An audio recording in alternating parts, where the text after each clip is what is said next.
the Beauty and the Beast thing was amazing. I was called back quite a few times on that television show, and even the crew would sometimes say, "Nice to see you again," and they felt comfortable with me. I got to watch them work up close as well, including the prop people and the lighting and the sound, and even a person that made a fake mustache for the actor Arroyo, who played the father character. Everybody was really nice to me, including Ron Perlman, the star who played the Beast. And I would never see him as he actually looked. Every time I reported a set, he was already there in costume, and it was amazing. It was more impressive seeing his Academy Award-winning, designer's costuming. It was more impressive seeing it in person than seeing it on film. And the guy that did the makeup and the whole thing won an Oscar, I guess, for Harry and the Hendersons. Ron Perlman just looked amazing. And he would be like lifting dumbbells sometimes, and he would ask me to come join him, and we would just talk. I can't remember exactly what we talked about, but like I say, I was featured at times, in which you could see me on screen with the main actors also in the picture.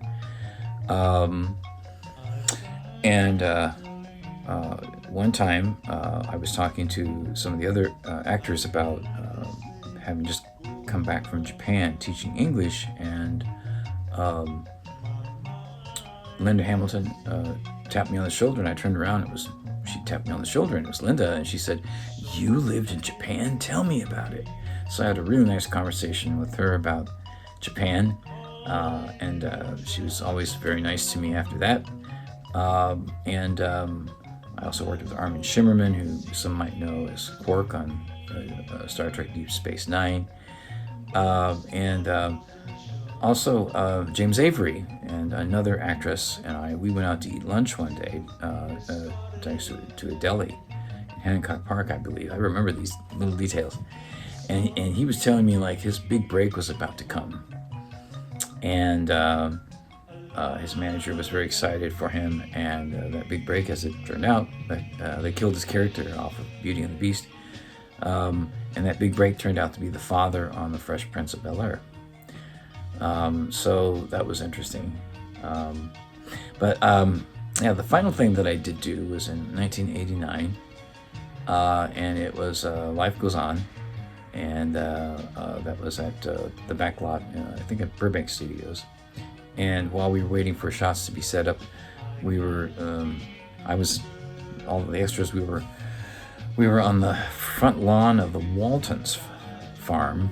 While I was there, I explored some of the property there. There was an underground tunnel around the barn, and of course, what you see of the house is just a front. There's no actual house. When you go back around the front of it, you see it's a large prop, right? Basically, but it looks real from the front. That property, the Waltons farm, has since burned down in the fire that they had there on the lot at some point. I think either in the 90s or 2000s. So anyway, that's just some of the experiences I had doing that, and here's more in these other segments that go into even more detail about what I did as an extra background actor. I also worked as a customer. I guess it was maybe during a seance or something in a New Age bookstore, and the actor in the room portraying a warlock was Julian Sands, and the movie was called Warlock, but it was a scene in a New Age bookstore, and I still, as of recording this, I still haven't seen that movie. Of course, R.I.P. to Julian. Here's one movie I worked on.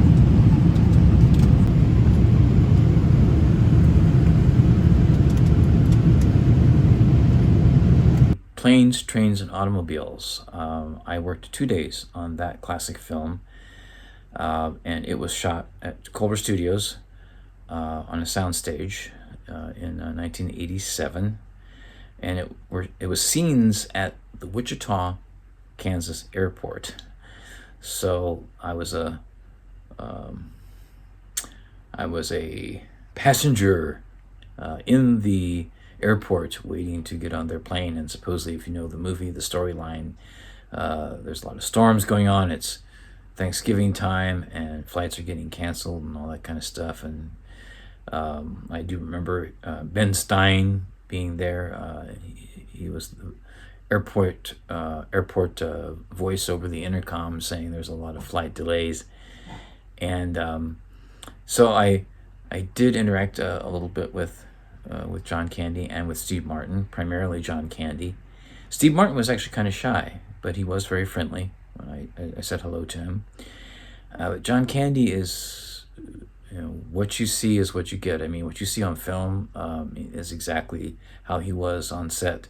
And he talked to everybody, and it was very jovial and very friendly and kind, and having a great time, you could tell, and improvising a lot. And there was one scene, I was standing not too far from him and Steve, and he said something like, it'd be easier to play pick up sticks with your butt cheeks than to get a flight out of here tonight, or something like that. And when John Hughes, the director, said cut, everybody was laughing. It was hysterical.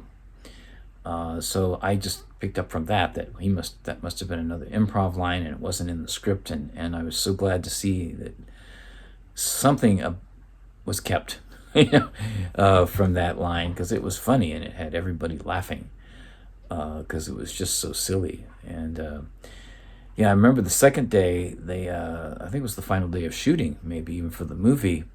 They catered some great Mexican food, and they had a mariachi band playing, and while Steve Martin left with Chevy Chase, who came in during the lunch hour, John Candy hung out with all of us, and it was really cool.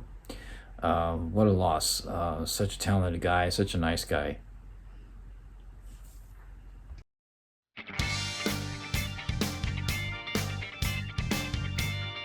Hello, everyone. This is May the 16th, and I have to do this blog because on this day in 1929 was the first official Academy Awards ceremony in Hollywood. It took place in the Blossom Room of the Roosevelt Hotel, and there were 250 guests present. All the household names of that era, and I know some of them because I worked in a movie that was supposed to have taken place on that day, at that event, in the exact location where it originally happened, on May 16th, 1929. And the scenes are featured in the Blake Edwards movie Sunset, which featured James Garner, Bruce Willis, Malcolm McDowell, and more. And I was a waiter, dressed in a white tux, my hair slicked back, and I was assigned to the table with Malcolm McDowell, who in the storyline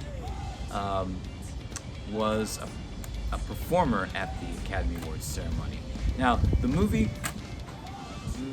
if you're familiar with Blake Edwards, he's created legendary films like the Pink Panther series with Peter Sellers, also Victor Victoria, S.O.B., and made one film that in the 90s, I believe, that was actually quite good with Elvin Barkin. I can't remember the name of it.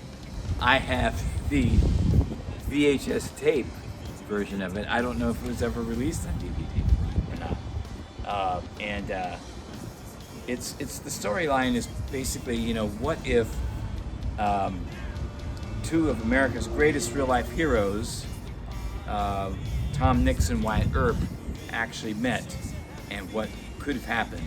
And of course, it's fictitious, but it's very true to the time period. And I can tell you, being in that ballroom, Blake Edwards was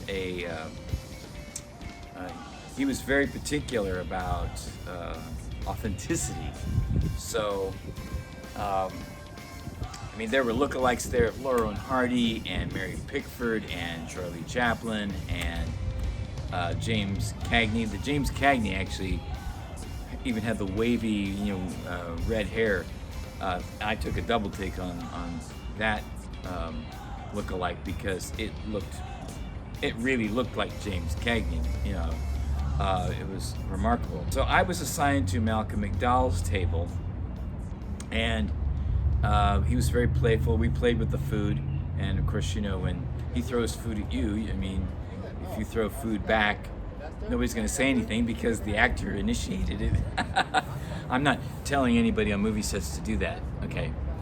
But it was an interesting experience, an interesting day, and I was given a silent bit.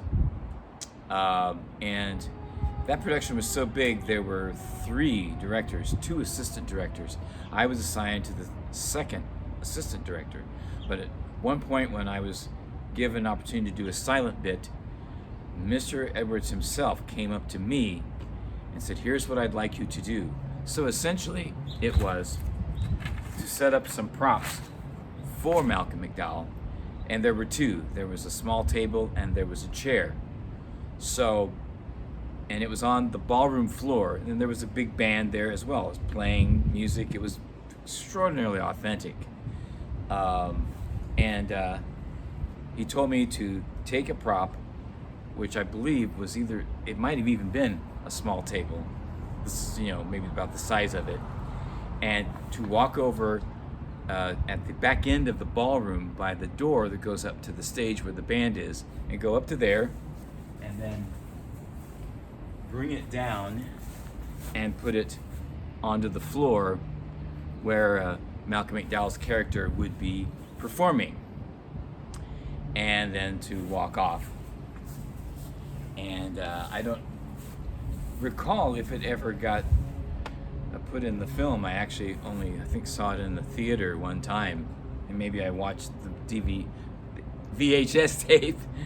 I don't recall, but anyway, he came up to me, told me what to do, and he says, "You got it?" He says, "Thank you very much," and then he walked off.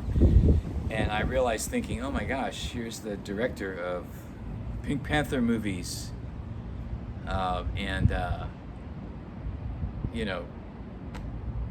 some of my favorite comedy movies, and he just directed me.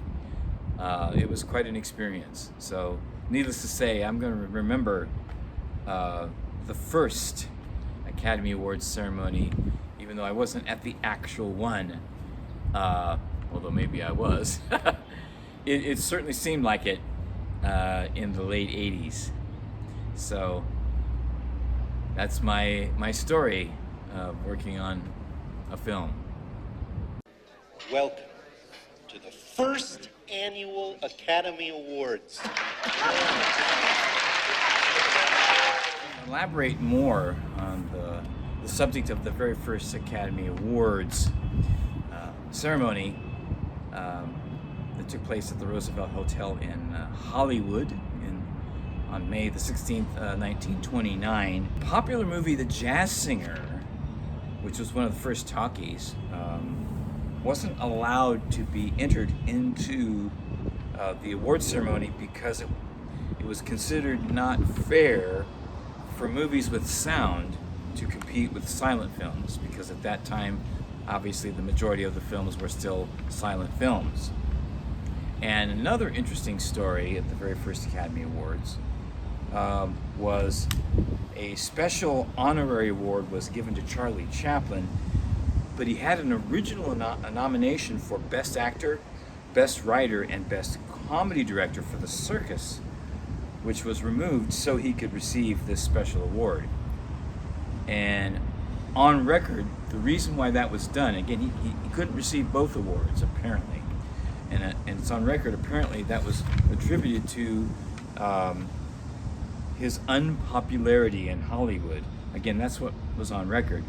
Even though his volume of work is legendary and amazing, he didn't receive another honorary Oscar until 1971. If you remember, many actors and actresses were blacklisted because of the ridiculous McCarthy era that people were accused of even being sympathizers to the Communist Party of the Soviet Union. And Chaplin himself left Hollywood and went back to England, and he was allowed to come back to receive this honorary award in 1971, and I remember seeing that on TV.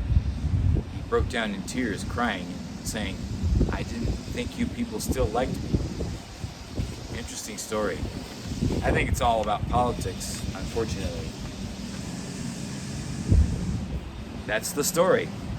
But also the Oscar, the word Oscar wasn't used until 1939 because the Academy Executive Director Margaret Herrick remarked that the statuettes, which they were called, looked like her Uncle Oscar. That's just a little side story.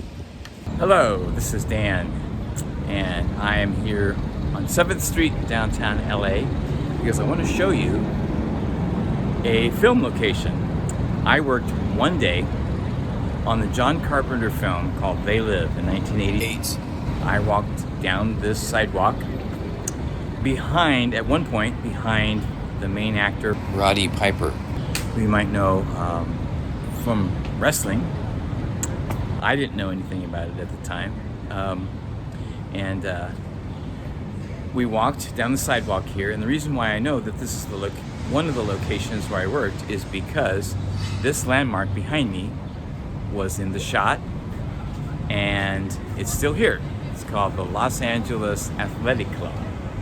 So I was walking behind Roddy somewhere around here, and I saw him take his glasses off, and earlier in the day we congregated here on the street somewhere before we started filming. I saw John Carpenter, his first assistant director, or one of his assistants, had me walk behind him at one point.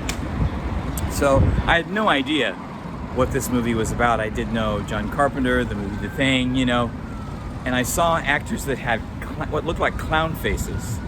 And I remember thinking, really? What kind of movie is this, right? And of course there were billboards, all around, in the movie. And at the time I think there were billboards off some of these buildings, but they definitely didn't have words like obey written on them.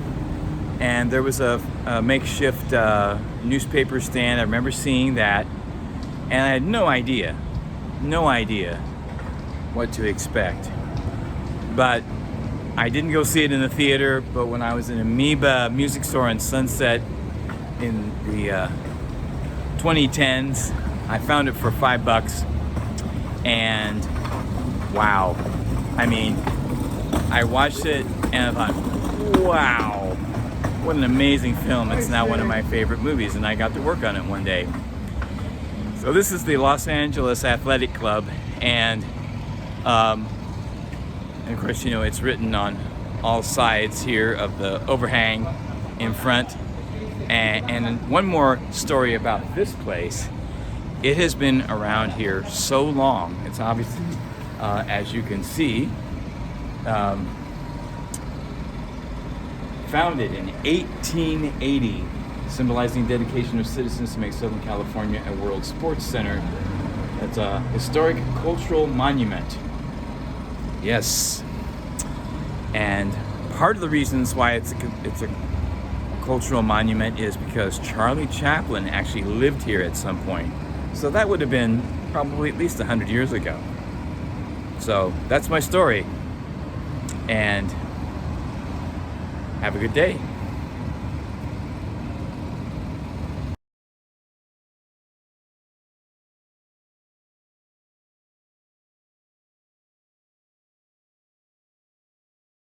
I talked to William Shatner's three daughters. His middle in age daughter, Elizabeth. I told her, I told all of them that I auditioned for Star Trek 5, and I was told that if you're picked for the movie to play an alien, it would be 2 weeks in the Mojave Desert with William Shatner, her father, as the director, and of course the cast, other parts of the cast. I wasn't picked, but I did get get to go to Paramount Studios to the Star Trek office, and that was in a bungalow on the lot. And she acknowledged, she realized that I knew what I was talking about. She said, "Well, I actually went to the location in the Mojave Desert, so I know what you're talking about." And I noticed that when I was in the audition, there were lots of drawings of what the aliens would look like, and they gravitated towards people that had odd-shaped heads. And I guess my head wasn't odd-shaped enough or weird-shaped enough or whatever. I was too normal, I guess. And she said to me, Elizabeth Shatner, said, "Well, maybe it's a godsend that you didn't go, because even though it was a great experience, I was there to do some writing about it." And she said, maybe it was a godsend that you didn't get that gig because everybody complained, because there were sandstorms in the desert and everybody complained about getting sand in their eyes and nose and mouth and all that. So that was an interesting conversation.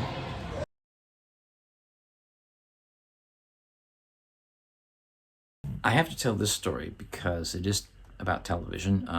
It wasn't a working day, but it was a fun day. And actually, there were several times that I went to see The Tonight Show with Johnny Carson live at NBC Studios in Burbank. I was actually in the audience the night the classic episode of Betty Davis and Richard Pryor on stage together. I was there. I saw that. Also, another night when this interesting artist, Howard Finster from Mississippi, was there.